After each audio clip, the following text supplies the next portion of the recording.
여러분의 계좌는 아직도 파란불이십니까? 저희가 빨갛게 바꿔드리겠습니다. 손실 극복 프로젝트 나만 믿고 따라와! 자, 안녕하세요. 4월 11일 화요일 나만 믿고 따라와 1부를 시작하도록 하겠습니다. 자, 오늘 우리 장 분위기 너무나도 좋았습니다. 2,500을 드디어 뚫고 올라가더라고요. 아주 시원하게 박스권을 뚫어냈어요. 네, 맞습니다.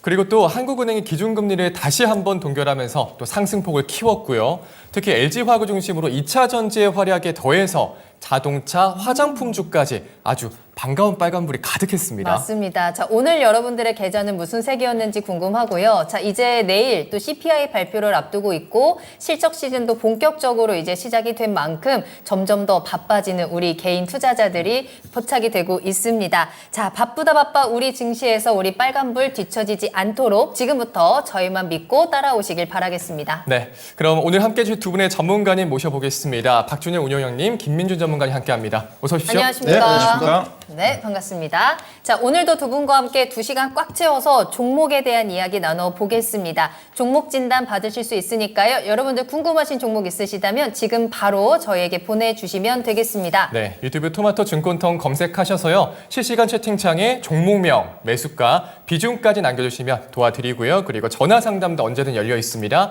02325-8200번, 02325-8200번으로 전화 주시면 됩니다. 네, 자, 오늘도 여러분들의 많은 참여를 기다리면서 오늘 함께 하시는 분들 출석 체크 잠깐 해보도록 할게요. 자, 오늘 또 시장이 좋았던 만큼 여러분들께서도 기분 좋게 함께 해주고 계실 것 같습니다. 오늘 하루 어떻게 보내셨는지 같이 인사 나눠주시면 좋을 것 같고요. 자, 오늘도 역시나 반올림 100%님, 또 서당계 1년차님 2등으로 출석 체크하겠습니다. 반올림 100%님께서 2차 전지 이대로 괜찮은 건가? 앞으로 계속해서 쭉 갈 수 있을까? 지금 궁금한 점 남겨주고 계시는데 저희가 또 오늘 종목을 통해서 이에 대한 분석해 볼 거고요. 또 히든카드 종목까지 함께 해보신다면 앞으로 2차 전지는 또 어떻게 우리가 투자를 할 수 있을지 그에 대한 꿀팁도 받아가실 수 있을 것 같아요. 고고님 잘 오셨습니다. 종목 남겨주셨는데 저희가 잠시 후에 종목 진단 바로 출발을 할 거고요. 봄님 잘 오셨어요. 벙벙님께서도 출석 체크하도록 하겠습니다. 자, 그리고 까꿍님께서도 꿍하 하고 인사 나눠주셨네요. 너무 귀엽다. 꿍하 귀엽네요. 작은 소나무님께서도 오셨고요. 오승님, 마그마님 함께 해주고 계시네요. 여러분들께서는 계속해서 궁금한 종목들 남겨주시고 또 전화상담 02325-8200번도 지금 바로 연락 주시면 되겠습니다.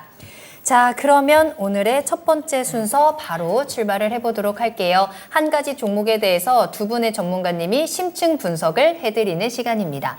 자, 그럼 오늘 우리가 조금 더 깊이 있게 들여다볼 종목은 무엇인지 바로 공개를 해볼까요? 자, 오늘 살펴볼 종목은요, 바로 기아입니다. 네, 기아입니다. 오늘 장에서도 워낙에 강한 모습을 보여줬고 사실 오늘 장에 또 상승을 이끌었다라고 해도 과언이 아닐 텐데요. 우리 8550님께서 보내주신 사연이고요. 매수하신 가격은 81,600원에 매수를 하셨더라고요. 사실 기아가 오늘뿐만 아니라 올해 내내 폼이 좀 괜찮습니다. 그렇습니다. 계속해서 좀 상승하는 모습들 나오고 있고 워낙에 실적 피크아웃에 대한 우려가 강했던 종목이라서 또 빠르게 좀 빠졌던 종목인데 올해 들어서는 좀 눈에 띄게 상승하는 흐름들이 잘 나오고 있습니다. 올해 들어서만 한 30% 정도 상승을 한 것 같아요. 네. 자, 오늘도 5% 가까이 뛰어오르면서 85,000원에 거래를 마쳤고요. 시청자님께서는 16% 정도, 4% 정도 지금 현재 수익을 보고 계신 상황입니다. 네, 또 4월 3일 지인의 추천으로 매수를 했다고 하셨는데 얼마 안 됐네요. 네, 거의 사자마자 바로 오른 격이죠. 이거는 정말 운이 좋다고 해야 되는 건지 그 지인분이 정말 이걸 공부를 많이 알고 하셨는지. 하신 건지 네. 만약에 오늘 바로 이렇게 오르지 않았으면 워낙에 고점에서 지금 매수를 하셨기 때문에 지인과의 관계가 살짝 어색해질 수 있었지만 자, 오늘 급등을 하면서 다행히도 수익권에 들어섰습니다. 네, 그리고 목표가를 1차는 10만 원, 2차는 12만 원 이렇게 말씀 주셨고 올해 연말까지 가능할까요? 라고 물어보셨습니다. 좋습니다. 이제 역대급 실적에 대한 기대감이 나오면서 주가 끌어올리고 있는 상황인데요. 장기 투자를 고려하고 계시네요. 자, 이와 관련해서 기아에 대해서 조금 더 심층적인 분석과 함께 투자 전략도 이야기 나누겠습니다.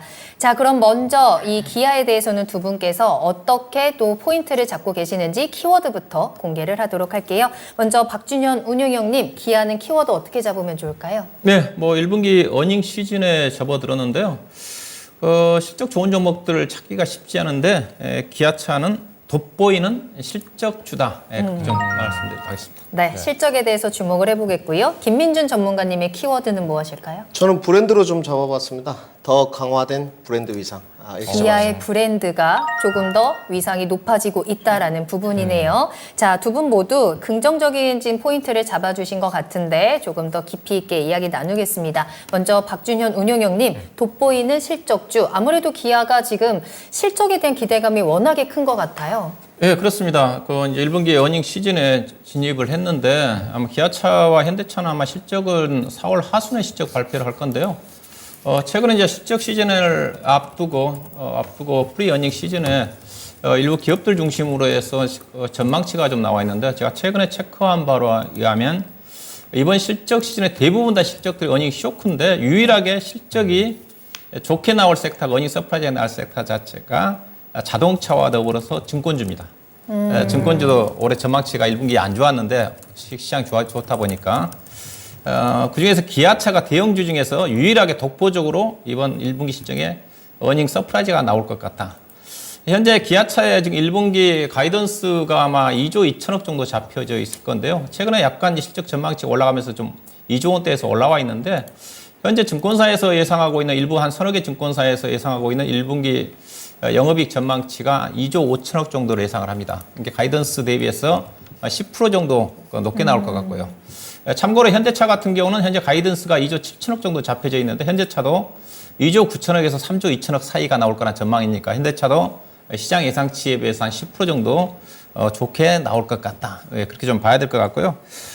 좋게 나온 것 자체는 중국은 부진하지만은 미국이라든가 인도 시장을 중심으로 해가지고 계속적으로 성장성이 뚜렷하게 전개가 되고 있는 쪽이고 그 다음에 이 회사가 지금 영업이익률이 상당히 높게 나옵니다. 거의 10%대 정도 나올 것 같아요. 자동차 회사가 영업이익률이 10%대 나오기가 쉽지가 않은데 높게 나온 이유 자체가 아무래도 한율 효과도 있는 부분도 있지만은 차량 재고가 없다 보니까 미국 쪽을 중심으로 해가지고 우리 영업사원들한테 인센티브를 지급하지 않습니다. 좀 낮게 지급한다는 거죠. 그래서 비용 자체가 덜 나가기 때문에 그게 이제 수익성 지표로 반영이 좀 된 것 같고요. 네. 그 다음에 이제 하용의 성장 모멘텀 자체는 이제 전기차와 관련된 부분 자체에서 충분히 현대차가 잘 대응을 하고 있기 때문에 중장기적으로도 전기차에 대해서도 충분히 대응이 좀 가능하기 때문에 경쟁력을 확보하지 않겠는가 그렇게 봐야 될 것 같고 기아차가 저는 이제 실적 성장주, 개인적으로 제가 투자 원칙을 실적 성장주에 투자를 하는 쪽인데 이 종목은 대표적인 실적 성장주라고 보시면 됩니다. 실적 성장하는 것 자체는 일단 실적도 좋고 이익률이 상당히 높고 앞서 얘기했다시피 특히 자기자본 이익률이 16%, 17%예요. 16%, 17%. PBR 지표는 낮은데 대형사 시가총액 제가 알기로는 30위권 내의 종목 중에서 자기자본 이익률 ROE가 15% 넘어간 회사가 없습니다. 하나도 찾기 힘들어요. 현대차도 10%도 안 됩니다. 그래서 현대차보다도 기아차가 압도적으로 지금 주가 상순, 이따 차트를 보시겠지만은 상순이 높은 이유 자체가 현대차에 비해서도 기아차가 이익률이 상당히 높은 부분 자체다. 그래서 대형주 내에서도 실적 시즌에 독보적인 실적도 좋지만은 펀더멘탈 지표상으로도 성장하는 자동차를 우리가 성장주라고 얘기하지 않는데 실적이 성장하는 성장주다. 그렇게 좀 기아차를 정해 볼 수가 있을 것 같습니다. 기아차가 지금 정말 독보적인 실적 성장세를 보여주고 있는데 앞으로도 이에 대한 부분들이 조금 더 힘을 더해 가면서 우리가 기대를 해볼 수 있겠다라는 생각이 드네요. 자, 그럼 이어서 김민준 전문가님의 포인트도 잡아봐야 되는데 브랜드 위상을 조금 더 높게 평가를 하셨어요? 예, 솔직히 들어오기 전에 PD님하고 좀 상담을 했거든요. 네. 저희가 키워드를 직접 하는데 그 많이들 PD님들 거의 다 전문가세요. 맞죠, 어쨌든 프로의 맞아요. 연출자잖아요. 맞아요. 네, 프로의 취지가 좀 있는 쪽인데 제 주관이 솔직히 많이 반영된 겁니다. 그러니까 이런 문구를 던져봤어요. 현대차의 마크를 제네시스에 달았다면 네. 제네시스가 그만큼 팔렸을까? 고개를 너무 많이 끄덕이시는데요. 그 이름값이라는 게 네, 또 그렇죠. 있죠. 그러니까 솔직히 말씀드려서 네. 제네시스에 현대 마크를 붙였다면 네. 이만큼 팔렸을까? 저는 솔직히 그런 생각을 갖고 있거든요. 그러니까 그 차량 판매 매장을 가더라도 제네시스 매장은 따로 있습니다. 그렇죠. 지금 그리고 그 어쨌든 상표권을 잘 도입한 효과가 있다고 보는 쪽이에요. 기아도 마찬가지로 달라진 위상이 일단 점유율 측면에서 높아진 거는 팩트적인 거니까 거의 지금 유럽 쪽도 점유율이 올라가고 있고 북미 시장은 거의 10% 육박합니다. 너무 좋은 쪽이에요. 이거는 이제 팩트 체크니까 정보 전달이죠. 그래서 주관적인 걸 좀 반영하면 기아라는 예전에 KIA 이 마크를 달고 네. 과연 북미 시장에서 순항할 수 있었을까는 솔직히 의구심이 좀 남아 있습니다. 그러니까 제가 봤을 때 내구성 측면이라든지 뭐 차량의 단단함, 기술력 이런 부분도 뒷받침이 돼야 되겠지만 우리가 일반적으로 받아들였을 때 요즘에 신차들 보게 되면 다 좋거든요. 없는 기능이 없습니다. 국산차 안에. 그런데 제가 봤을 때 어떤 기아라는 자신감, 이제 자신 있게 내낼 수 있다는 거죠. 이런 브랜드 네임의 위상이 좀 높아졌고 그다음에 이제 판매, MS로 증명을 하고 있고요. 현지에서 차가 웃돈을 주고 산다고 해요. 현대 기아차를. 그래요? 네, 이제 그 제네시스 정도? 이 정도고요. 지금 뭐 제네시스 같은 경우는 거의 62,000불에 거래가 되는 쪽이거든요. 인피니트라든지 다른 국가의 차량 대비 훨씬 높은 가격이에요. 기아도 마찬가지고. 그다음에 이제 점유율 부분이죠. 현기차의 어떤 폭스바겐, 뭐 개석거라. 지금 이제 토요타가 1위, 폭스바겐이 2위, 현기차가 이제 3위거든요. 그래서 이런 부분도 좀 달라졌다고 좀 보고 있고. 그다음에 이제 좀 주목해야 될 부분인데 저는 여기를 좀 보고 있습니다. 그 상표권 변경이 이제 신의 한 수인데 솔직히 저는 좀 더 신박한 걸로 바꿨으면 브랜드 더욱 위상이 높아졌다고 생각해요. 그러니까 제네시스보다 좀 약한 측면이 있는데 지금 이제 고민하시는 부분이 시청자분들 이 부분이잖아요. 앞으로 주가가 더 갈 수 있느냐. 맞아요. 우리 시청자분들이 가장 궁금해하는 부분이 여기거든요. 핵심 맞습니다. 포인트가. 저는 오늘 이미 다 말씀을 좀 드렸었습니다. 저는 확신 있게 기아차 주가는 더 갈 수 있다. 그러니까 자동차는 이제 우리가 내연기관이라는 프리미엄은 거의 없다고 보시면 됩니다. 전기차에 대한 프리미엄인데 미국에서 전기차 판매 지금 대수를 보게 되면 5%밖에 안 되거든요. 굉장히 저조한 수치지 않습니까? 근데 2032년까지 67%까지 끌어올리겠다고 맞아요. 이렇게 네. 했거든요. 이게 뭐 현기차에 득이 되느냐 아니냐 이제 계산기를 많이 두들기고 있다고 하는데 어찌됐건 대세적인 흐름이니까 발맞춰 갈 수밖에 없는데 시장의 평가가 과연 오늘 화성공장도 이제 오픈을 했지 않습니까? 기공식을 했는데 그 전기차 플랫폼에 대한 성장주로서 현대 기아차를 인정하고 있다는 거고 아까 뭐 밸류에이션 측면에서도 이야기를 좀 박준현님 하셨는데 제가 봐도 기아라는 그쪽이 밸류에이션 측면에서 현대차보다 조금 더 나아요. 그래서 주가 상승 퍼포먼스가 좋았고 아직 실적 나오기 전이잖아요. 네. 그러니까 저는 실적이 나오더라도 더더욱 올라간다는 쪽이에요. 그러니까 실적이 나오면서 재료가 소멸되는 뚜껑이 열리고. 소멸되는 쪽이 아니고 여기는 앞으로도 계속 실적이 나오면 주가 퍼포먼스가 더 좋을 수밖에 없다. 이제는 어떤 그 외인 수급, 기관 수급들이 싼 주가, 실적이 좋은데도 밸류에이션이 싼 주가들을 찾아서 떠날 수밖에 없다. 저는 이렇게 판단하고 있습니다. 네. 자, 김민준 전문가님께서는 이 브랜드에 대해서 좀 강하게 얘기를 해주셨습니다. 브랜드 위상이 높아졌다 말씀해 주시면서 판매로 증명이 됐다 이렇게 좀 단언을 해주셨습니다. 실적이 나오더라도 더 갈 수 있다고 의견을 주셨는데요. 네, 운용용님, 그럼 또 하나 또 궁금한 게 저희가 기아를 볼 때는 어쨌든 현대차랑 같이 봐야 되지 않습니까? 네, 그렇죠. 그러면 현대차 또 기아 그리고 또 다른 자동차 부품주 이렇게 세 개를 봤을 때 투자 매력도를 봤을 때 좀 어떤 걸 투자를 하면 좋을까요? 저희 시청자들이. 네. 네, 일단은 국내에서 보면 현대차와 이제 비교를 해야 되는 부분도 있지만은 예. 자동차는 글로벌 기업이지 않습니까? 예. 근데 글로벌 자동차 회사와 또 비교를 해야 됩니다. 밸류 자체를. 네. 현재 기아차가 올해 예상되는 실적 기준으로 PR 기준에서 지금 5배가 채 안 되거든요. 예. 주가 엄청 싸죠. 엄청 싸다고 볼 수가 있는데, 네. 근데 글로벌 쪽의 자동차 회사들, 미국의 GM이라든가 포드라든가 BMW 회사들의 PR이 6배예요. 예. 그러니까 그들 국가들이 근데 우리나라보다 PR이 거의 한 50% 정도 높지 않습니까? 근데 유럽 같은 경우는 평균 PR이 17, 8배, 미국도 S&P 기준에서 18배거든요. 근데 네. 우리나라는 지금 올해 경기가 안 좋지만 대체적으로 11배, 10배가 평균치였거든요. 예.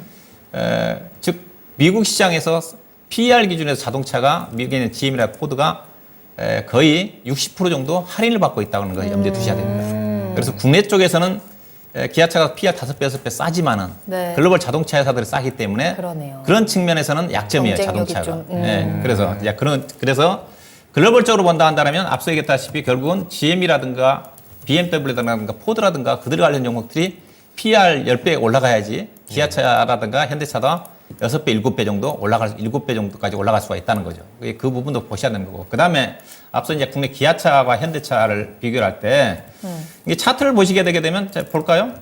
지금 기아차는 지금 그 역사적 고점이 10만 2천 원입니다. 2021년도에. 고점 대비해서 지금 20%도 채 안 빠졌잖아요. 그렇죠? 예. 근데 현대차는 지금 얼마일까요? 현대차는 과거의 고점 기준으로 보면 28만 원이었어요. 근데 지금도 19만 원입니다. 많이 떨어졌죠. 네. 예, 무슨 차이냐? 지금도 현대차를 사는 게 아니라 기아차를 사야 됩니다. 그 이유가 밸류상으로 본다 한다면 이게 결국은 주가의 상승을 결정하는 것 자체는 자기 자본 이익률 ROE거든요. 예. ROE인데 보시면 현대차의 ROE는 거의 2021년도에 6.8%, 그다음에 이 작년도에 9%, 올해도 10%, 앞으로 2년 동안에도 2023, 2025년도 10%대예요. 이 말은 무슨 말이냐? ROE가 주가 상승률을 제가 결정한다고 얘기하거든요. 즉 현대차는 연평균 10% 올라가면 기아차는 어떠냐? 기아차는 어떠냐 보시면 자기 자본율이 현대차가 5%, 6%일 때 14.7%였고, 그 다음 작년도도 14.6%, 올해 무려 17%, 그 다음 내후년도도 16%입니다. 즉, 현대차가 10% 올라갈 때 기아차는 15%, 16% 올라갑니다. 근데 이게 5% 차이가 얼마 아니라고 생각할지 모르겠지만 이게 복리 개념이거든요. 엄청나게 차이가 납니다. 연간 복리로 계산하게 되면. 그래서 기아차가 앞으로도 현재 밸류가 유지가 된다 한다면 현대차에 비해서 현대차가 10% 올라갈 때 기아차는 거의 20% 올라갑니다. 그런 차이라고 보시면 될 것 같고, 지금도 그래서 현대차보다는 기아차가 주가가 싸다. 이번 실적 자체도 서프라이즈하고, 그 다음에 자기 자본이 16%, 17%니까. 그래서 현대차에 비해서 그래도 기아차가 여전히 좀 빠르게 올라가지 않겠는가. 그런 차원에서 볼 수가 있어요. 그래서 투자 매력도는 현대차보다도 기아차가 여전히 낫다. 그럼 현대 기아차 말고 부품주는 어때요? 오늘도 시간 외에서는 일부 종목들이 좀 상한가 가는 종목들도 포착이 됐고, 채팅창에서도 내일은 자동차 부품으로 해쳐 모여해야 하나요? 라는 댓글들이 올라오는데, 현대 기아차를 지금 사기에는 내가 조금 부담스럽다라고 한다면 자동차 부품주 쪽으로 눈을 돌려보는 건 어떨까요? 네, 그렇죠. 아무래도 이제 수급 여건 자체가 오늘은 이제 물론 기아차, 현대차에 외국인 수급이 많이 집중이 됐거든요. 네네. 그래서 아무래도 가벼운 쪽에 부품 종목들이 강하죠. 오늘 뭐 현대유아가 16% 올랐지 않습니까? 맞아요. 현대유아가 올랐고, 네. 부품 종목은 이제 대표적으로 현대모비스, 현대유아. 그다음에 중소형 쪽은 우리 지난주 우리 김윤희 전무가 추천해드렸던 화신. 네. 저도 화신을 상당히 좋게 네, 얘기하거든요. 맞아요. 오늘 신고가 나왔지 않습니까? 네. 그다음에 성우하이텍은 실적보다는 제로로서 움직임이 전개되고 있는 것 같고, 그다음에 부품 쪽에 괜찮은 회사가 SL이라는 회사입니다. SL이라는 회사. 화신을 못 사신 분들은 SL이라든가 오히려 저도 여전히 부품 종목들이 수익률은 높다고 봐요. 삼성전자, SK 하이닉스보다는 반도체 장비 소재 종목들이 수익률이 높듯이. 이렇게 종목에 대한 꿀팁들까지 지금 들으신 분들은 싹싹 지나간 종목들 잘 체크를 해보시면 좋을 것 같고요. 김민준 전문가님께서는 이 기아차의 브랜드 위상에 대한 포인트를 짚어주셨고, 뚜껑이 열려도 계속해서 올라갈 것이다. 근데 지금 올라가는 건 아무래도 실적에 대한 기대감인데, 사실 지금 또 하나의 우려 중에 하나가 경기 둔화가 점점 더 빨라지고 있다. 그렇게 된다면 완성차 수요가 줄어들지 않겠느냐. 그랬을 경우에는 기아의 실적도 어느 정도 영향을 미치지 않을까가 우려 요인이긴 하거든요. 이 부분에 대해서는 어떻게 판단을 하면 좋을까요? 가장 고민 많이 했던 부분입니다. 그러니까 지금 소비 둔하지 않습니까? 경기 네. 침체고. 저도 체감을 좀 하고 있고 많은 주변인들이 다 체감을 하고 있는데, 인정하기 참 싫은 파트입니다. 이게 좀 주식을 떠나서 슬픈 현실인데, 그 소비의 양극화를 이제 인정해야 될 것 같아요. 이 한마디로 지금 기결되는 게 아닌가.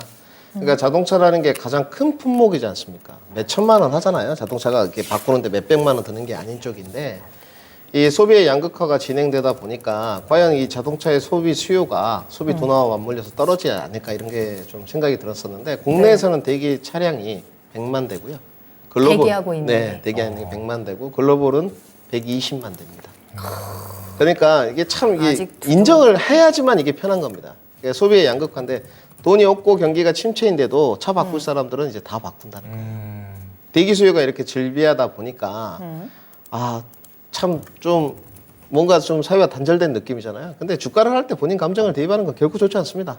일단 대기 수요가 이렇게 많다는 걸 딱 인정하고, 소비의 양극화가 간다는 걸 인정하고, 네. 이렇게 대기 물량이 많기 때문에 기아 이제 보통 실적이 딱 나오면 실적이 나왔다고 재료가 소멸이다, 주가에 선반영됐다, 이렇게 떨어지기 십상이거든요. 지금은 전혀 그럴 수가 없습니다. 왜냐하면 1분기 실적이 아직 뚜껑이 안 열렸어요. 그러니까 삼성전자가 잠정 실적 나오고 주가가 선반영됐다는 기대감 때문에 2,500선 넘어갔지 않습니까? 그러면 이렇게 보시면 됩니다. 이제 순위 코스피 시총 10위권에 보게 되면 딱 순서가 반도체, 2차 전지 뭐 이렇게 쫙 가지 않습니까? 현대 기아가 10위권에 다 들어왔는데, 실적이 나오고 나서 분명히 이걸 따질 겁니다. 밸류에이션이 얼마나 싸냐. 이 부분을 따질 거기 때문에 기아는 계속적으로 승승장구 신고가로 돌파밖에 갈 수 없고요. 그 다음에 이 차트 모습을 보시게 되면 이 가격이 지금 V자 표시를 했는데 2011년 가격이에요.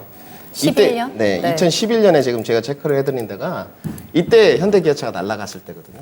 그때 당시에 이제 6위에서 5위로 딱 진입하는 순이었었습니다. 정말 좋았죠, 주가가. 그때 가격이 85,000원이었습니다. 오, 딱 지금 지금이네요. 네, 지금 가격이 85,000원이에요. 네. 그러면 그때 10년 전 기아의 위상과 지금의 위상은 판이하게 틀리죠. 그러네요. 네, 완전히 우리가 국내에서 체감하는 것도 틀리고요. 그러면 주가는 지금 그때 수준이에요. 더 주가는 리레이팅 해야죠. 저는 뭐 당연히 고점 돌파 102,000원 이루어진다고 보는 쪽입니다. 오, 기아의 위상이 달라졌다는데 왜 괜히 이렇게 K 자동차에 대한 자부심이 생기는지 모르겠습니다. 자, 기아에 대한 뭐 여러 가지 자동차에 대한 실적에 대한 우려도 나오고 있지만 계속해서 대기 수요가 많다라는 점, 기아의 위성이 브랜드의 가치가 달라지고 있다라는 점을 조금 더 긍정적으로 체크를 해주셨어요. 자, 그렇다면 가장 중요한 가격 전략을 한번 체크해 봐야 될 것 같습니다. 시청자님께서는 81,600원에 매수를 하셨고 길게 보시면서 10만 원까지 목표가 기대를 하고 계시는데요. 두 분의 전문가님께서는 어떤 전략을 가지고 계시는데 가격 전략 한번 확인해 볼게요. 운유용님, 이 투자 의견 어떻게 보실까요? 예, 앞서 얘기했다시피 실적 시즌에 실적 좋은 종목들을 찾기 힘든 구간 쪽에서 독보적인 실적이기 때문에 네. 충분히 지속적으로 우상향하지 않겠는가. 일단은 뭐 기술적으로 2021년도 고점이 10만 2천 원이거든요. 거의 10만 원 언저리 정도. 꼭 10만 원 팔려가지 말고 9만 8천 원 정도 가면 이제 근처에서. 네, 그렇죠. 네. 주가도 만 원이면 9,990원에 내놔야지. 그거 딱 만 원에 맞추려다가, 보시- 그렇죠. 야, 10만 원 언저리 정도를 좀 보시면 될 것 같고. 이거는 뭐 선절은 필요 없을 것 같습니다. 근데 선절 필요한다 한다면 7만 6천 원 정도로 선절로 보시면 될 것 같습니다. 좋습니다. 김민준 전문가님의 투자 전략은 어떨까요? 저는 1, 2차 좀 나눠서 갖고 왔는데요. 우선 그 이제 뭐 제가 상담 신청을 받았을 때는 예. 장기인지 단기인지 모르겠는데 지금 장기 보유가 좀 가능하신 것 같거든요. 네. 우선 박스권 상단까지는 무조건 간다고 보시면 됩니다. 그건 저는 99% 확신을 갖고 있는 쪽이고요. 박스권 상단이 이제 92,000원에서 95,000원 정도거든요. 매매도 가능한 쪽이죠. 지금 원래는 이 기아라는 종목의 박스권 하단이 8만 원 정도였었습니다. 그러니까 제가 봤을 때는 지인 추천을 받아서 박스권에 안착하신 거 보고 지인도 대형주를 조금 이렇게 해주신 것 같아요. 그래서 근데 굳이 이 종목은 매매로 갈 필요는 없고요. 지금 비중도 그렇게 많지 않으시거든요. 제가 봤을 때 기아 대형주에 비해서 이 종목은 연말까지 투자가 가능하신 쪽이라면 혹시나 하단까지 더 밀릴 때도 더 모아가는 게 맞고요. 그다음에 저는 자신 있게 말씀드리는데 102,000원 신고가 돌파가 좀 유력하지 않나 이렇게 생각을 하고 있습니다. 그 이유는 아까 더불어서 말씀드렸지만 무역 수지도 자동차가 9년 만의 일입니다. 맞아요, 맞아요. 근데 이제 자동차에 관해서는 제가 늘 말씀드리면 ING다. 그러니까 2차 전지는 프리미엄을 많이 받았고 이미 다 인정을 하고 있어요. 성장 수주 잔고 과열도 인정을 하는 쪽이고요. 지금 다 그렇게 평을 하고 있고 자동차는 실적 좋고요. 수주 좋고요. 그다음에 수급도 좋습니다. 그런데 밸류는 싸요. 그러니까 아직 진행형이에요. 그렇기 때문에 자동차는 지금은 여러분들 짧게 매매를 하시면 할수록 손해입니다. 지금은 주식시장에 적극적으로 매수를 해야 되는 구간이기 때문에 기아 같은 경우는 저는 2차 목표가는 저 멀리 좀 잡고 싶었는데 11만 5천 원 제시했습니다. 그래서 저는 충분히 분할 매도로 가시면 더 갈 수도 있다. 저는 이렇게 좀 말씀을 드리겠습니다. 네. 네, 전문가님 두 분께서 모두 보유 의견 주셨습니다. 먼저 박준영 운영님께서는 목표가로 10만 원 잡아주셨고요. 손절가는 뭐 7만 6천 원 잡아주시긴 했는데 거의 의미 없다 이렇게 좀 말씀해 주셨고요. 그리고 김민준 전문가님께서는 1차 목표가 9만 5천 원, 2차 목표가 11만 5천 원 두 분 다 보유 의견 주셨습니다. 네, 기아차에 대해서 여러분들께서도 좀 눈여겨보셔도 좋을 것 같고요. 관련된 종목들도 지금 많이 질문들 남겨주고 계시는데 상담을 통해서 이야기 나눠볼게요.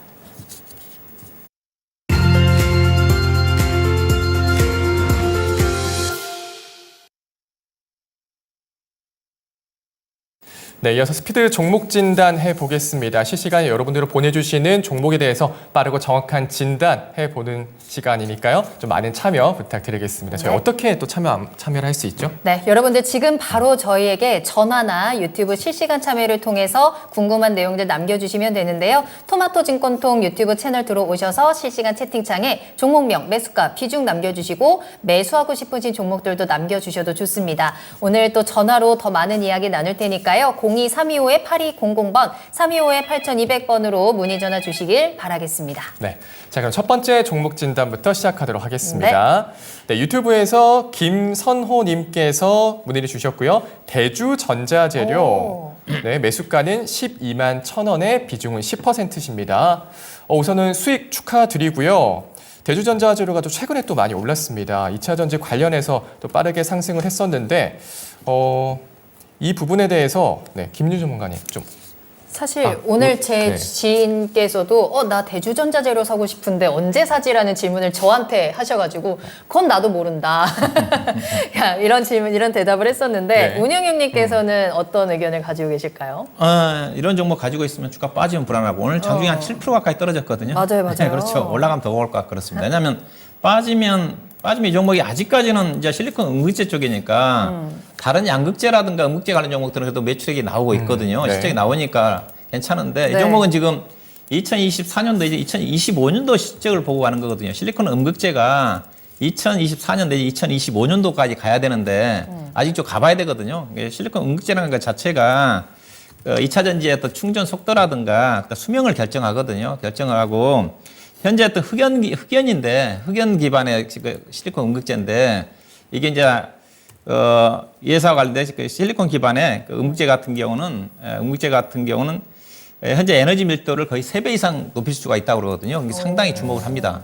근데 이제 매출이 2025년도 가야 된다 그러니까 또 그 사이에 또 혹시라도 경쟁 회사들이 나온다 한다면 또 타격을 받을 수 있는 것도 있으니까 그래 당장은 실적이 안 따라지니까 좀 불안하죠. 왜냐하면 작년도도 예사가 거의 네.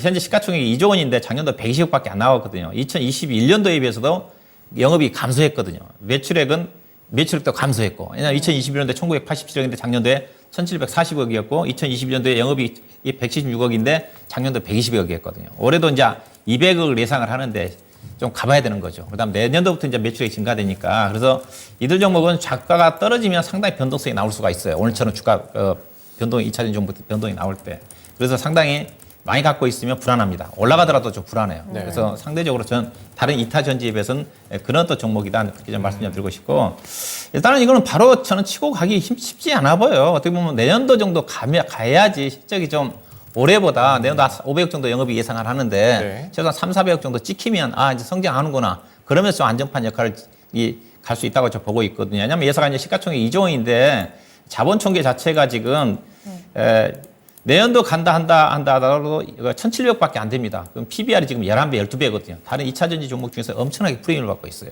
그래서 좀 불안한 부분이 있어요. 그래서 지금과 같은 변동성이 좀 나올 수 있는 그런 시점에서는 네. 저는 이거는 조금 좀 추가 매수는 자제할 필요가 있지 않겠는가. 일단은 이 종목의 선절을 제시해 드릴게요. 이거는 최근에 3일 전에 양봉이 나왔던 가격대인 그 12만 원 정도 되는데 12만 원 이탈을 하게 되게 되면 매수 가격이잖아요. 그렇죠? 네. 매도를 하시고 그다음에 현재로 봐서 이 종목이 이제 후발주선길 움직임이 전개되고 있기 때문에 14만 원을 돌파하기 좀 어렵다고 봐요. 그래서 저는 짧게 대응할 전략 13만 8천 정도에서 매도하시고 그리고 만약에 12만 원 이탈한 시점에서도 약간 리스크 관리 관점에서 대응할 필요가 있지 않겠다. 만약 이거 떨어지면 주가는 다시 아마 11만 원대까지 내려올 수가 있습니다. 그런 부분을 염두에 두시면 될 것 같습니다. 네. 13만 8천 원 목표가 주셨고요. 12만 원 이탈 시에 매도 의견 주셨습니다. 변동성이 클 때는 조금 불안한 감이 없지 않아 있으니까요. 좀 짧게 보자 이런 의견 주셨습니다. 네. 자, 이렇게 첫 번째 종목 빠르게 출발을 했고요. 계속해서 종목 진단 이어가겠습니다. 스피드 진단, 실시간 종목 상담 여러분들께서도 많이 남겨주시길 바라겠고요. 특히나 전화 주시면 조금 더 빠르게 연결이 되면서 조금 더 자세한 이야기 나눌 수 있습니다. 지금 바로 전화 주세요. 02-325-8200번 활짝 열어두도록 하겠습니다. 자, 저희 다음으로 만나볼 종목은요. 상장군 최님께서 여수의 아들 미난 김민준 전문가님 반갑습니다 라고 하시면서 종목을 올려주셨거든요. LB세미콘 살펴볼 거고요. 이 종목으로 선택이 되신 건지 멘트 때문에 선택이 되신 건지는 잘 모르겠지만 자, 일단 LB세미콘 매수하신 가격은 8,200원입니다. 비중은 15% 가지고 계시고요. 목표가와 대응 전략이 궁금합니다 라고 남겨주셨어요. 수익 다행히도 잘 보고 계신 구간이네요. 하지만 9,000원 뚫고 올라갔다가 약간의 조정이 나왔고 그래도 오늘 시장에서는 다시 한번 좀 반등하면서 8,900원에서 거래를 마쳤습니다. 목표가 어디까지 볼 수 있을까요? 여수의 아들 미남 김민준 전문가님. 네, 집은 마포인데 여수의 아들이 된 것 같습니다. 그래서 여수의 아들로 하고요. 네. 상담을 해드리겠습니다. LB 세미콘을 사신 것 같은데 그 접근 포인트는 완벽하게 반도체로 접근하신 것 같아요. 근데 이제 종목 선정에 대한 아쉬움은 조금 남습니다.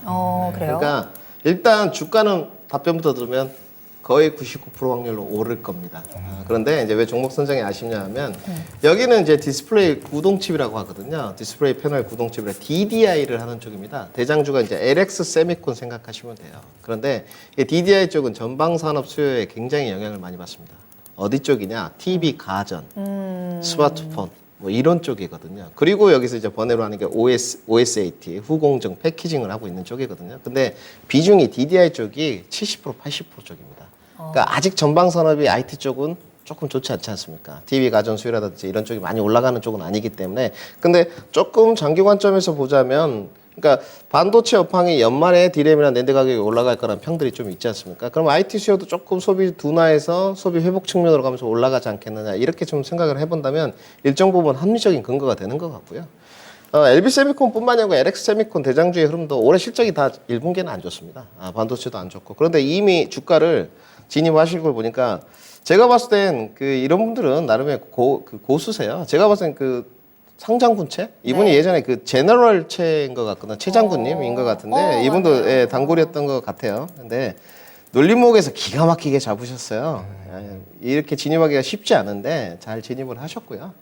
주가는 계속 보유 의견입니다, 일단. 저는 언제 전방 산업 수요가 회복되느냐, 이건 중국 경기에 좀 달렸다고 보는 쪽이에요. 아직까지는 스마트폰 쪽이 별로 안 좋고, TV 가전 쪽도 별로 안 좋고. 근데 OLED 수요가 조금 살아나는 듯한 기조가 좀 보이거든요. 그래서 하반기로 갈수록 좋아질 수밖에 없다. 그리고 LX 세미콘하고 다르게 LB 세미콘은, 그러니까 올해 제가 봤을 때 LX 세미콘은 별로 안 좋을 공산이 큽니다. 왜냐하면 작년도 실적도 안 좋았는데 올해 실적도 별로 안 좋고요. 내년도 2022년 대비 실적이 못 넘어가는 쪽이에요. 근데 LB 세미콘은 다릅니다. 올해는 실적이 안 좋지만 내년이 2022년 실적을 넘어가는 쪽이거든요. 그러니까 전방 산업 수요가 안 좋아지면서 주가가 내려갔는데 확실히 회복 국면에서 좀 더 수혜를 좀 볼 것이다. 이런 쪽이거든요. 그래서 지금 보유 의견을 드리고요. 길게 보유하실 필요는 없는 것 같습니다. 만약에 연말까지 가지 않더라도 주가가 튄다 하면 이건 파는 게 맞고요. 그러니까 저는 매매관 쪽으로 좀 안내를 드리고요. 오늘 종목 선정이 좀 아쉽다는 게 차라리 반도체 소부장 쪽으로 공략을 하셨으면 어땠을까. 오늘 SNS 때 이런 종목 다 신고가였거든요. 그래서 좀 아쉬움이 좀 나왔습니다. 목표가는 11,000원 제시도록 하고요. 레인지 범위를 조금 더 말씀드리면 1,500원부터 11,000원까지 매도 의견을 드리도록 하고요. 충분하게 지금은 더 보유하셔도 된다. 이렇게 정리를 해드리겠습니다. 따로 손절가는 필요 없을 것 같습니다. 좋네요. 오를 거고요. 보유 의견 드렸습니다. 하반기에는 더욱더 기대를 해볼 수 있을 것 같고요. 앞으로 더 좋아질 것 같네요. 11,000원 최종 목표가 전해드렸으니까요. 참고하시면 되겠습니다. 네, 다음 상담 이어가 보겠습니다. 유튜브에서 지연 해피님께서 수고 많으십니다. 오스코텍 28,700원 10%입니다. 종목 진단과 목표가 부탁드립니다. 말씀 주셨습니다. 네, 오스코텍 또 최근 들어서 또 굉장히 많이 상승한 종목 중에 하나인데 시청자님의 현재 주가가 28,700원이에요. 그래서 적어도 한 1년 이상은 좀 보유를 하고 또 최근에 또 올라오니까 좀 기대를 좀 하시는 것 같습니다. 운영용님, 오스코텍 좀 어떻게 보면 좋을까요? 예, 저는 이제 바이오 종목을 잘 매매를 하지 않는데 그 중에서 제가 매매하는 종목 중 한 종목이 오스코텍입니다. 그다음에 ABL 바이오와 더불어서. 네. 왜냐하면 저는 오스코텍이 이제 가장 먼저는 아니지만 2015년도에 그래도 신약 개발 중에서 가장 그래도 비싼 게 네. 의미가 있는 게 폐암 치료제거든요. 그 효과도 상당히 크고 마일스톤도 많이 받을 수가 있기 때문에 회사가 폐암 치료제를 2015년도인가 기술 개발했어요. 네. 기술 개발해서 이게 우리나라 이제 바이오 제약 회사들 대부분 다 임상 1상 정도에서 어느 정도 성과가 나타나면 바로 다른데 큰 제약사 해외라든가 다른 제약사한테 넘깁니다. 네. 능력이 안 되기 때문에 이상 상상하기 돈이 많이 들어가기 때문에 회사도 1상 단계에서 성공을 해가지고 네. 그 약을 유한양에 넘겼어요. 왜 우리나라 유한양에. 네. 예. 유한양도 자체적으로 임상이 힘드니까 얀센에 또 넘겼어요. 그러면 대신 이제 오스코텍은 유한양에 넘기면서 유한양이 다시 좀 얀센 넘기면서 얀센이 성공하는 거에 따라서 유한양이도 돈을 받을 거지 않습니까? 네. 그리고 또 그 유한양에서 받은 거에 몇 프로를 또 오스코텍이 받아요. 네. 근데 오스코텍이 당시 금액이 얼마였냐면 15억 달러였어요, 보니까. 근데 예. 금액으로 따지면, 지금으로 따지면 지금 환율로 따지면 거의 1조 8천억 정도 되지 않습니까? 어마어마한 규모입니다. 근데 제가 바이오 종목들을 그래서 제가 안 좋게 보는 이유 자체가 예. 이 회사가 2015년도에 폐암치료 이제 엄청난 그랬던 15억 달러 규모 해당되는 신약 개발했음에도 불구하고 아직도 돈이 안 들어옵니다. 아직도 안 됐어요. 예, 이렇다는 거죠. 그래서 야 바이오 종목들에 대해서 희망 너무 꿈을 갖지 말아라. 예. 그렇게 말씀드리고 싶어요. 이 종목을 보면서. 그 다음에 이제 제가 ABL 바이오도 주목하고 있는 회사인데 네. 이 회사도 제가 매매한다면 저는 이 종목을 매매하거든요. 이 회사도 지금 기술 개발 로얄스톤, 마일스톤 엄청나게 아마 5번 정도 해가지고 아마 금액으로 따지면 몇십억 달러 정도 돼요. 근데 예. 돈이 아직 안 들어와요. 이게 바이오 신약 투자하신 분들이 이런 걸 보고 투자하지 않습니까? 기술 개발 임상 일상 성공해가지고 마일스톤 받는 거. 예. 근데 이런 것들이 이런 회사 앞서 옥스코트라든가 ABL라든가 과거에 몇 차례 걸쳐서 신약 개발해가지고 마일스톤 받았지만 주가 못 간다는 거죠.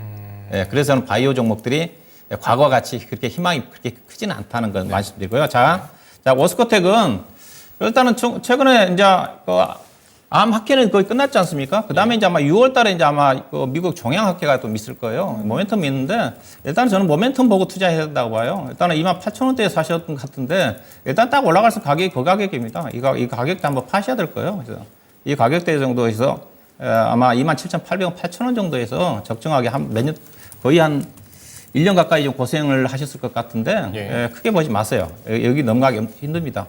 아마 28,000원까지 올라가면 그 사이에서 손실 보지 않는 가격대에서 매도하는 전략이 필요하지 않겠는가 말씀드리겠습니다. 네.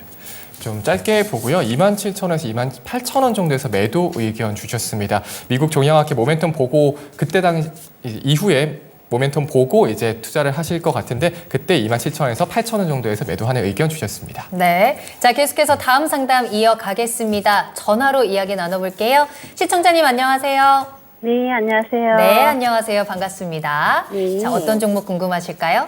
HMM요. HMM이요. 매수가랑 비중 어떻게 되세요? 21,800원에 30%. 21,800원에 30%. 이거 언제 매수하셨어요? 오래되셨어요? 지금 그거 준다 했을 때요. 그거 배당금 줄 때. 아, 그때 매수하셨어요. 네네. 알겠습니다. HMM도 주가가 많이 내려와 있는 상황이고 지금 경영권 매각 절차에 이제 들어갔죠.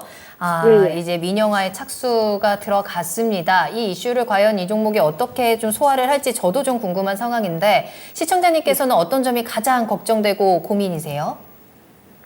아니, 딴 거 사면 더 좋은데 지금 매각 때문에, 매각 이슈 때문에 그냥 갖고 있는데 어떻게 네. 되는가 싶어서. 맞아요. 네. 자, 이 매각 이슈를 어떻게 우리가 해석을 하면 되는지 이야기 나눠보고 대응 전략 네네. 찾아보겠습니다. 수익을 꼭 네. 봐야 되니까. 김민준 전문가님 연결해 드릴게요. 네, 시장님 안녕하십니까? 네, 안녕하세요. 네, 팬입니다. 그러니까 우리 시장님 뭐가 좋냐면 일단 이게 좋습니다. 나 매각 이슈가 기다려진다. 그러니까 네. 지금 주가를 딱 살 때 포인트가 딱 정해져 있지 않습니까? 그러니까 다른 이슈로 뭐 상하이나 컨테이너 주스가 너무 바닥이라서 올라가는 쪽으로 샀다. 해운업 반등을 보고 샀다. 이러면은 이건 당연히 매도거든요. 네. 지금 이제 상하이 컨테이너 주스는 벌크선 BDI하고는 발틱 운임 지수랑 좀 다르거든요. 이쪽은 이제 대한해운이랑 이제 페노션 쪽을 봐야 되고 H&M은 이제 상하이 컨테이너 주스를 봐야 되는데 900 아까 보니까 50대 정도더라고요. 지금 굉장히 저조하죠. 네. 참 그 4천, 5천일 때가 있었는데 그러니까 실적도 10분의 1 토막 났습니다. 지금. 네, 너무 안 좋죠. 뭐 9조까지 간 걸로 기억나는데 올해 지금 1조 9천억 원, 내년에 2조 1천억 원 너무 안 좋은 쪽이에요. 그러니까 실적은 이제 기댈 게 없습니다. 기댈 건 우리 시청자님 정확하게 알고 있는 매각 이슈예요. 제가 아까 좀 살펴봤는데 회계법인이 3일이 붙었더라고요. 회계법인은 뭐 3일이 가장 우수하다는 쪽으로 알고 있는데 법무법인은 광장이 붙었더라고요. 그러니까 이거를 지금 산업은행에서 지분을 거의 20 몇 프로 갖고 있거든요. 그다음에 해양진흥공사청에서도 19%를 갖고 있어요. 그러니까 이 해결해야 될 지분이 46%나 되는데 매각 인수 대금이 지금 2조에서 3조로 평가를 받고 있어요. 지금 우리 신하대님이 지금 작년에 배당을 좀 줬으니까 내가 배당 보고 들어갔다. 안장장에 배당 받았고 주가가 지금 기간 행보 중인데 바닥이 2만 원, 상단이 2만 4천 원 정도 되거든요. 이 매각 이슈가 탁 터져버리면 주가가 최근에 막 불이 붙었지 않습니까? 더 갈 수 있다 이렇게 생각을 하시는데 제가 봤을 때 과연 2조, 3조에 H&M의 주인을 찾을 수 있을까? 이거는 약간 좀 의구심이 남아있어요. 그러니까 지금 그 기업들을 보게 되면 재물을 딱 보게 되면 기말이나 기초현금성 자산을 많이 확보해 놓은 기업들이 있습니다. 혹시나 이 이동성 축소 면에서 시장 대비를 하기 위해서. 근데 아무리 많이 확보를 했다고 해도 2조, 3조 정도의 금액을 투입하려면 대기업밖에 없거든요. 근데 대기업에서 현대를 떠올리면 당연히 안 할 것 같고요. 글로비스가 있기 때문에. 삼성을 떠올려도 여기는 안 할 것 같아요. 그러면 LG 쪽으로 좀 가보게 되면 LG도 글쎄요. 고개가 굳이 여기. 그리고 하나는 최근에 조선이 인수했지 않습니까? 대우조선해양. 그렇기 때문에 H&M까지 오기가 좀 힘들어요. 대기업 자금이. 그래서 우리 시청자님 그 비중이 30%시잖아요. 굳이 손절할 필요는 없거든요. 이 종목은 빨리 그냥 짧게 치고 정확하게 제가 말씀드리는데 6% 작년에 5, 6% 정도 배당 받으신 것 같거든요. 이제 배당 금액이 들어왔는지 안 들어왔는지 모르겠습니다. 5월에 들어올 것 같은데 안 들어왔다면 최근에 지금 아마 들어오는 걸로 알고 있거든요. 배당 금액이. 이 주가가 리바운드가 좀 나올 거예요. 주가가 리바운드가 한 23,500원에서 24,000원 정도까지 좀 오를 수 있거든요. 이러면 과감하게 정리하시고요. 더 가도 내 주식이 아니다. 이런 종목은. 왜냐하면 지금 반도체도 싸고 자동차도 싸고 종목에 늘렸는데 혹시나 그 매각 이슈 때문에 자금이 30%나 묶여있단 말이에요. 이게 별로 좋지 않죠. 그래서 과감하게 저는 23,000원에서 24,000원 정도면 매도 의견 드리더고요. 다른 쪽으로 포트기에 채우게 우리 반도체나 자동차 한번 노려보자. 이렇게 정리해드리겠습니다. 네. 자, 시청자님 24,000원까지 반등 나오면 매도 의견 드렸고 다른 종목들 다 가니까 이 종목 정리하고 우리 시원하게 빨간불 한번 봤으면 좋겠네요. 네, 감사합니다. 네, 감사합니다. 네. 네. 네, 다음 종목 이어가겠습니다. 유튜브에서 벙벙님께서 문의를 오, 주셨습니다. 네. 네, 댓글에 좀 많이 달아주시는 분이죠. 맞아요. 반갑습니다. 네, PNT 매수 문의를 주셨습니다. 앞서 채팅장에서 계속해서 2차 전지 관련주들을 좀 이야기가 나왔었는데 PNT 2차 전지 장비주의 맏형이죠. 최근에 신고가 찍고 사흘 연속 파란불을 켜고 있는데 2차 전지 관련 종목이라서 문의를 주신 것 같습니다. 네, 운영용님 좀 어떻게 보십니까, PNT? 예, 지난주에 예상한 이제 제3자 배정을 통해 가지고 1,500억 규모의 자금을 조달한 이슈를 가지고 주가가 그 당시에 거의 뭐 상한가 근처까지 26% 급등하고 난 다음에 지금 3일 연속 음봉이 나오고 있는데요. 예사는 이제 예사가 대표적인 2차 전지 장비 회사고 이 종목이 가야지 제가 다른 여타 장비 종목들도 갈 여력이 있다고 얘기하고 있는 쪽인데 왜냐하면 예사가 가장 뛰어난 회사거든요. 가장 경쟁력 있는 회사고 장비 회사 쪽에서 이익률도 가장 높기 때문에 작년도 예사가 수주잔고가 한 1조 4천 가까이 되거든요. 그래서 올해 아마 작년도 대부분 이제 2차 전지 회사들이 수주를 많이 받아놨기 때문에 올해 아마 실적이 반영이 될 겁니다. 회사도 그래서 작년도 매출액이 4천억인데 올해 한 6,500억 정도 예상을 하거든요. 영업이익이 작년도 700억인데 올해 한 1,000억, 내년도는 1,500억 정도 증가가 좀 되는 거니까 현재 주가 수준은 올해 실적으로 따지면 지금 PR 기준에서 16배 되는 수준이니까 네. 장비 회사가 그렇게 20배 이상까지 평가받기는 쉽지는 않거든요. 근데 내년도로 가면 예사가 수주잔고를 감안하면 10배 미만까지 떨어지는 거니까 내년도는 계속 우상향할 수가 있습니다. 일단 그 매수 물어본 거잖아요. 그렇죠? 네. 이 종목은 일단은 55,000원대가 1차적인 지지선이에요. 최근에 워낙 급등해서 밀렸는데 이게 이 선이라고 보시면 될 겁니다. 여기를 돌파를 하면서 올라갔기 때문에 55,000원 정도 언저리 정도가 저점인데 오늘 잠깐 좀 내려왔어요. 만약 내려오면 약간 53,500원 정도까지 내려올 수가 있는데 여기 가격대에서 저점을 좀 보시면 될 것 같고요. 앞서 얘기했다시피 올해보다 내년도 실적이 좋아지니까 내년도 본다 한다면 이 종목은 충분히 8만 원 이상까지 가야 된다고 봐요. 올해는 아마 7만 한 4,5,000원 정도, 7만 3,4,000원 정도 그 정도를 좀 보시면 될 것 같습니다. 일단 매수는 55,000원부터 분할 매수하시고 53,500원까지도 내려올 수 있다는 것을 염두에 두시고 함께 분할 55,000원, 53,500원대에서 매수하시면 될 것 같습니다. 네.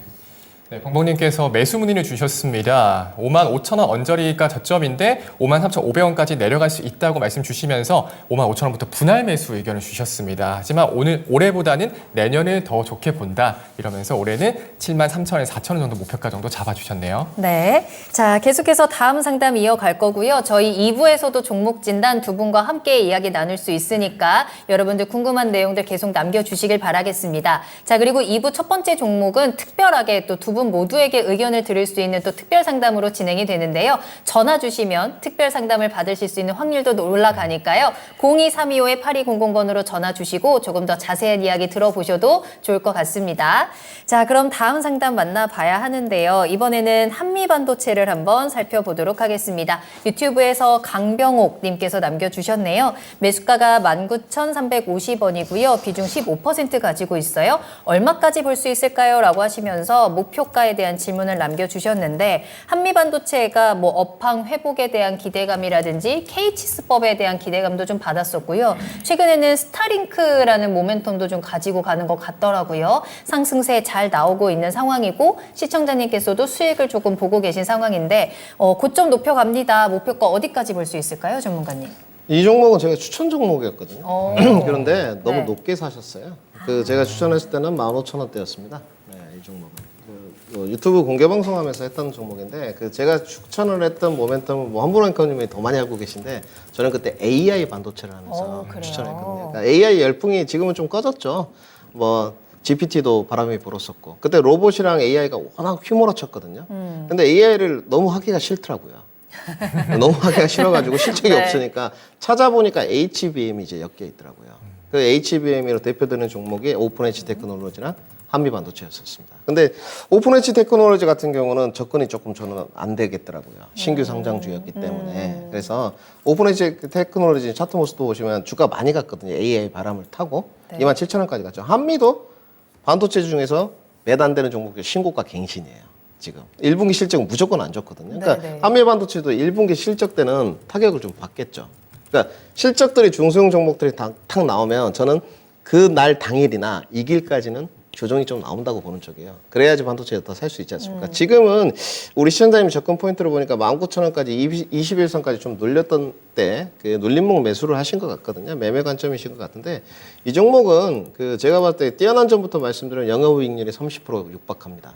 굉장히 좋은 기업이고 반도체에 매도 안 되는 기업들이에요. 탑10 5위에 들어가신다고 보시면 됩니다.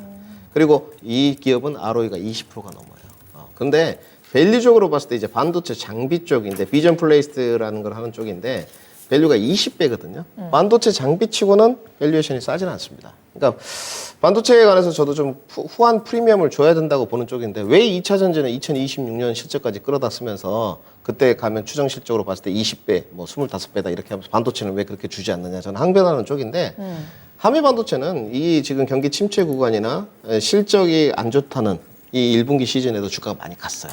그렇기 때문에 지금은 눌림목 반등, N자형 반등을 좀 하고 있는데 고점 돌파는 조금 어렵다고 보여지고 또 그거는 미지의 영역인 것 같습니다. 여기에 굳이 베팅을 할 필요는 없는 것 같아요. 다른 종목도 많이 있기 때문에 내가 투자 관점이다 하면 주가가 17,000원 밑으로 눌렸을 때 더 모아가면 되겠지만 우리 시청자님 제가 봤을 때 매매 관점이신 것 같거든요. 저는 과감하게 이 부분은 23,000원 정도까지 다시 한번 반등 나왔을 때 차익 실현하는 게 맞는 것 같고요. 손절가 잡아드리겠습니다. 이 종목은 제가 봤을 때는 좋은 종목이긴 하지만 18,800원 손절가 잡는 게 맞는 것 같아요. 22에서 밀렸을 때는 우리 시청자님이 굳이 추가 매수를 해가면서 돌입할 필요는 없는 것 같습니다. 그래요? 네, 그렇기 때문에 그러니까 주가가 반도체 종목들이 바닥에 있는 것들이 많이 있는데 굳이 신고가를 비싸게 신고가를 돌파한 종목을 진입을 할 필요는 없다고 보여지는 쪽입니다. 지금은 수익권이신데 제가 봐서 내일은 조금 관망사가 펼쳐질 것 같고 뭐 CPI가 내려오게 되면 목요일 정도에 지수가 다시 반등 한번 할 것 같거든요. 그때 아마 분명히 반도체도 오를 겁니다. 지수 반동이 이꼴 반도체입니다. 지금 그렇게 보시면 되거든요. 그래서 목표가 23,000원 돌파 때 전략 매도 의견 드리도록 하겠습니다. 네, 한미반도체 가격 전략 제시를 해드렸네요. 23,000원에서 수익 실현하고 나오시고요. 18,800원 손절 라인도 꼭 참고하시면 되겠습니다. 네. 자, 다음 상담 이어가겠습니다. 유튜브에서 신대용님께서 HFR 32,500원에 15% 이렇게 딱 말씀 주셨습니다. HFR 통신장비 관련주죠. 최근에 4월 5일에 급등을 했다가 어제 또 급락을 했습니다. 변동성이 좀 큰 종목 같은데요.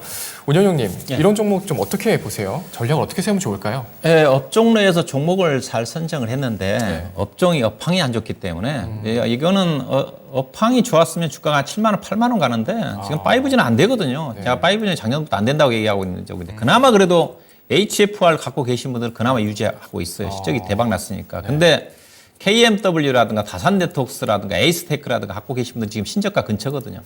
그만큼 5G는 안 됩니다. 올해도 쉽지 않고요.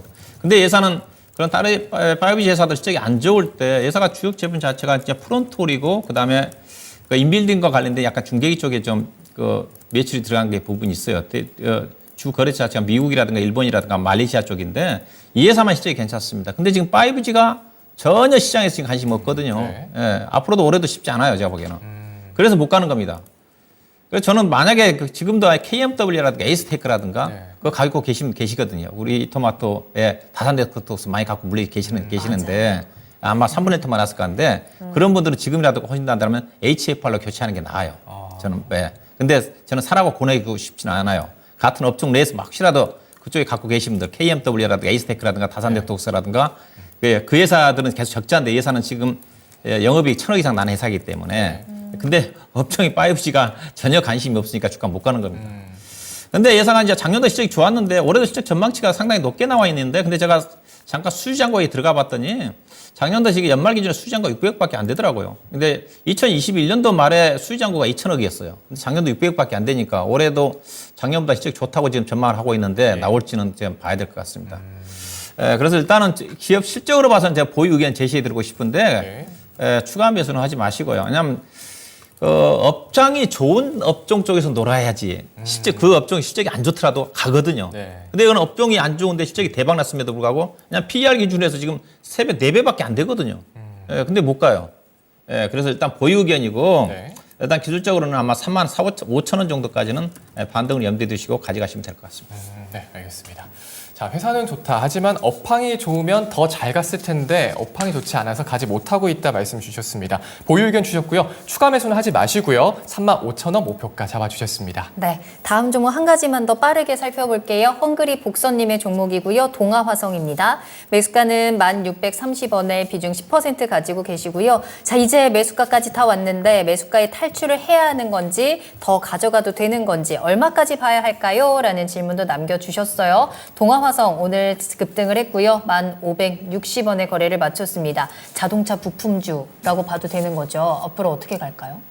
자동차 부품주로 좀 보기에는 좀 아니에요? 네, 엮어보려고 했는데. 맞는 걸로 하겠습니다. 안 될까요? 아무래도 수소 쪽 모멘텀을 이제 수소로. 보고 써야 되는데 이게 네. 동아화성을 이야기할 때 이제 고무 가스켓이라는 쪽인데 수소차 관련 부품주로 보는 게 맞고요. 특허권을 갖고 있기 때문에 그런데 이 동아화성은 좀 아쉬운 측면이 회사 탄탄합니다. 여기는 보시게 되면 적자 찍은 적이 한 번도 없어요. 네. 그러니까 이 경기 침체 국면에 반도체 회사도 적자를 찍는데 이런 기업이 찾기 쉽지 않거든요. 대단하네요. 그런데 이 회사의 가장 아쉬웠던 점 작년에 좀 매출액에 비약적인 상승이 조금 있었는데 그러니까 여기는 성장주로 편입해주기 어렵습니다. 그러니까 수소를 고를 때 저는 동아화성은 늘 제외였어요. 왜냐하면 일단 외형적 성장이 안 되는데 어떻게 성장주로 쳐주겠습니까? 그러니까 수소 종목들을 보게 되면 외형 성장이 되는데도 영업 실적이 안 따라오니까 주가가 못 가는 거거든요. 그러니까 몸집은 커지는데 2차 전지는 영업 실적도 따라오지 않습니까? 이 부분이에요. 그러니까 수소에 대한 모멘텀은 상당히 좋습니다. 저는 높게 평가하고 있고 탑10 대기업들이 다는 쪽인데 동아화성은 좀 제외입니다. 근데 동아화성의 지금 주가 수준은 그럼 어떻느냐? 네. 저는 보유해도 상관없다고 보는 쪽이에요. 근데 기대 수익률은 낮추셔야 됩니다. 지금. 이렇게 보시면 될 것 같고 최근에 동아화성 수급을 좀 열어봤더니 외국인들이 좀 붙었더라고요. 개인은 없고. 그러니까 수소 쪽에 관심 없다는 거죠. 근데 주가가 너무 바닥권까지 내려와 있으니까 올해도 제가 봤을 때 동아화성은 그렇게 실적이 나쁘지 않을 거예요. 작년에도 그렇게 나쁘지 않았거든요. 그러니까 항상 140에서 160억대는 찍어줍니다. 그러니까 좀 싸게 사면 주가는 조금 고점 매도가 가능한 쪽이에요. 그래서 우리 시장님 좀 고생하셨는데 제가 봤을 때는 12,000원 마디매매가까지는 충분히 좀 반격이 가능할 것 같고요. 지수가 지금 상단이라서 좀 불편한 점이 있거든요. 증시 상단 허들은 높기 때문에 제가 봤을 때 이렇게 말씀을 드리면 될 것 같습니다. 그 CPI 발표가 목요일 날 이제 이루어지는데 내일 이루어지는데 한국 시장은 목요일 날 반영이 될 거거든요. 네. 제가 봤을 때는 이번 주까지 좀 보유를 하셔가지고 기간으로 좀 트라이 보시는 게 좋을 것 같아요. 목표가를 12,000원 설정해 드리는데 길게 보유하시면 패착증 요소가 될 것 같고, 그러니까 수소를 내가 모아가고 어느 정도 일정 비중을 띄어내고 싶어도 비중 투자를 하고 싶어도 동아화성은 아니라고 보는 쪽이에요. 그렇기 때문에 수주잔고도 그렇게 높지 않고요. 그래서 저는 목표가를 일단 12,000원 설정해 드리고 기간 보유는 이번 주 금요일까지만 하셨으면 좋겠어요. 그래서 금요일까지 12,000원 도달하면 차익 실현 10%라도 하고 나오시고 도달 안 했다 미련 없이 그래도 잘 보유하셔서 지금 손절 없지 않습니까? 손실이 없기 때문에 포트 교체 의견을 드리도록 하고 이번 주 금요일까지만 보유 의견 드리도록 하겠습니다. 이번 주 안에 동아화성과는 이별을 하시는 걸로 꼭 수익으로 빠져나올 수 있었으면 좋겠네요. 자, 이렇게 해서 나만 믿고 따라와 1부 종목 진단은 여기서 마무리를 하고요. 2부에서도 계속해서 실시간 종목 상담으로 이어집니다. 자, 첫 번째 종목, 우리 두 분의 전문가님께 모두 의견을 받을 수 있는 특별 상담은 어떤 종목을 만나볼 수 있을까요? 네, 2부 시작에서는 셀바스 AI입니다. 네, 셀바스 AI에 대해서 궁금하신 분들 채널 고정하시고 2부도 함께 해주시길 바라겠습니다. 자, 그럼 여러분 저는 잠시 후에 2부로 돌아올게요. 계속해서 나만 믿고 따라와.